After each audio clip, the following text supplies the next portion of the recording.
नमस्कार मित्रांनो, आज मी आणि माझी फॅमिली निघालो होतो नरसिंहवाडी या ठिकाणी. श्री गुरुदेव दत्त.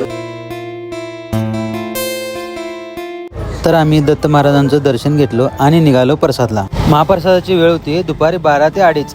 महाप्रसादाचा आस्वाद घेण्यासाठी भाविकांची अल्लोट गर्दी होती. सर्वांनी रांगेत थांबून महाप्रसादाचा आस्वाद घेतला.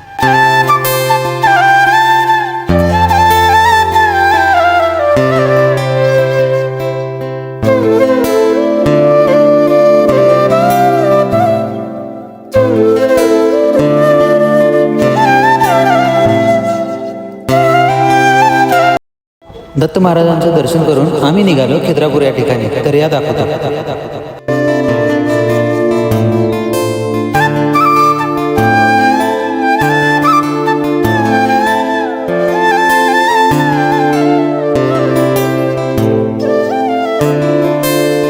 खिद्रापूरमध्ये आल्यानंतर काहीतरी वेगळं बघायला मिळालं. या ठिकाणी पांढरा घुबड पण आहे. तो रात्री ठीक 8 वाजता मंदिर बंद झाल्यानंतर बाहेर जातो आणि सकाळी ठीक 5 वाजता परत आत येऊन बसतो.